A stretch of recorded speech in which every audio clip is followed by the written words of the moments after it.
We are joined now by Joe Dublanko. Joe, if you would, give us the opening statement about the excitement of playing the college football playoff before we open it up for questions.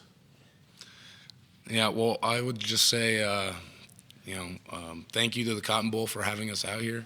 This is a tremendous blessing and a tremendous opportunity, and thank God every day for, putting us here and the season we've had. Ultimately, your season's defined by the way you finish it, and so looking forward to this opportunity this week, and yeah. Reminder for the media, please use the raise your hand function to get your question into the queue. We'll begin with a question from Justin Williams from the Athletic. Hey, Joel. You guys have a pretty eclectic mix of linebackers, I would say, especially if you include the sniper position in that. What benefit does that give you in a game like this with the different, strengths of maybe you and Darian and Deshaun and Will and Ty? Yeah, I think all those guys just have so many different aspects of their game of strengths, and then I think Will Huber and he's able to really complement kind of what I do and stuff like that, a little bit more run heavy, and then you got Ty Van and Deshaun Pace, and I think those two really complement each other really nice too as well. So I think like you said, they just kind of all play together, and I think the way the coaches use them, they do a good job of being able to balance between the two. Our next question comes from Paul Doherty. Hey, Joel, Paul Doherty from the Cincinnati Enquirer. I asked the same question to Darian. You guys have spent a lot of this year in kind of prove-it mode, at least to the public. If you win, do you win by enough? And now you're kind of expected to represent the power for the group of five. Has there been a moment yet for you personally where you've been allowed just to kind of sit back and reflect and savor and enjoy what you've done to this point?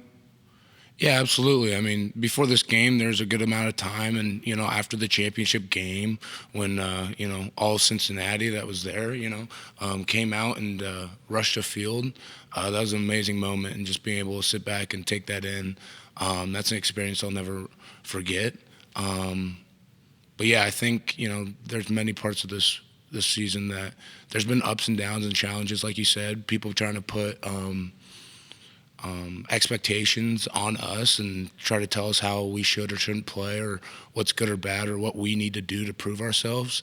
And I think that affected the team a little bit, but ultimately we got back towards the end of the season of really focusing on ourselves and playing our game.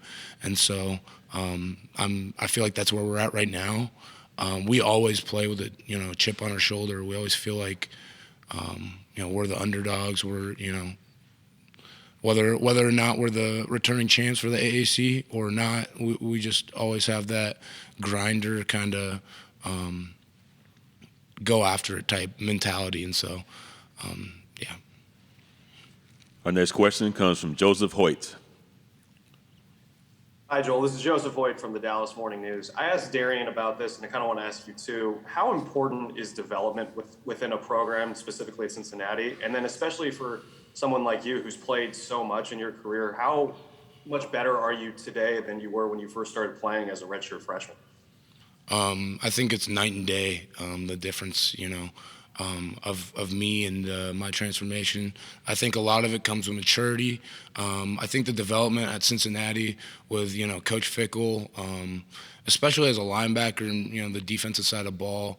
I think there's Coach Fick was a defense coordinator at Ohio State, and so there's a tremendous amount of expectations and good pressure that I think can take coals and make them into diamonds, And so I think the development at Cincinnati is really, what has set us apart. And just the way we train and our culture that we try to establish and we establish with all the guys on the team. I think it's just a night and day difference from, guys coming in and, yeah. Thanks. Our next question comes from Charlie Potter.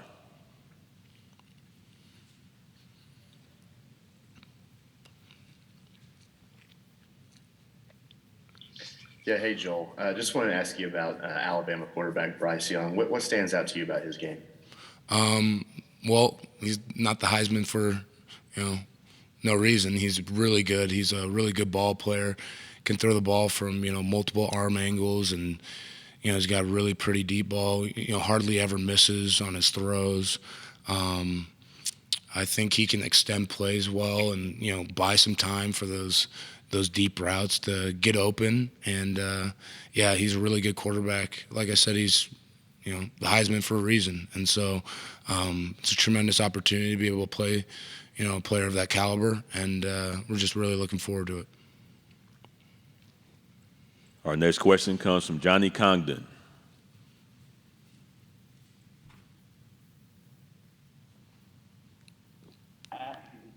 Hey, Joel. Thanks so much for taking the time. Johnny Conn at ABC 3340 Sports. Just preparing for Bryce Young. Obviously, he's a Heisman Trophy winner, but I was wondering, as one of the leaders in that linebacking room, have you had conversations with some of your guys on how you're going to deal with him, not just throwing balls into tight windows, but his ability to beat people on the ground as a dual threat as well? Thanks again. Yeah, obviously, the past few weeks, that's what we've been trying to do and trying to figure out where are areas in his game we can exploit and try to create into our advantage. And so, yeah, absolutely, we've been doing that, and there's been conversations that have been happening about that. Our next question comes from Chad Brendel.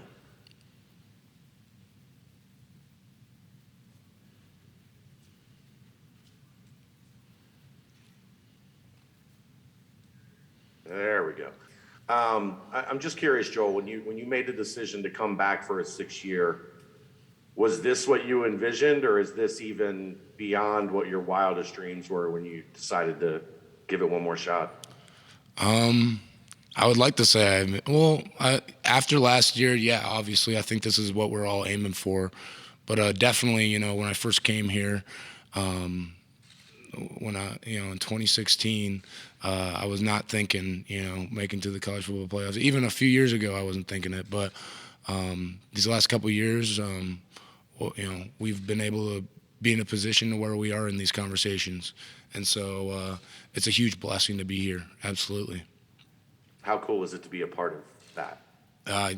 It's super cool. I mean, I just, like I said, I thank God every day to be here, and just want to honor this opportunity as much as possible and go out there and make Cincinnati proud, get that dub. Our next question comes from Michael Casagrande. You guys beat Notre Dame this year, obviously, and stuck with Georgia, pretty much almost beat them last year. How much confidence does that give you guys going into a game against a Power 5 conference team? Yeah, I think it gives us tremendous, confidence going into the game. We know we're really good. We got to go out there and play our game. I think we've just shown over and over again that we belong in these games, and we have the players to be in the game. How eager are you to put it to rest, all the talk about Cincinnati, group of 5, all that? Yeah, I mean, I'm just looking for the opportunity to play. I don't really listen to much outside talk, but I'm just looking forward to showing the whole nation who we are. Our final question for Joel comes from Joe Danneman.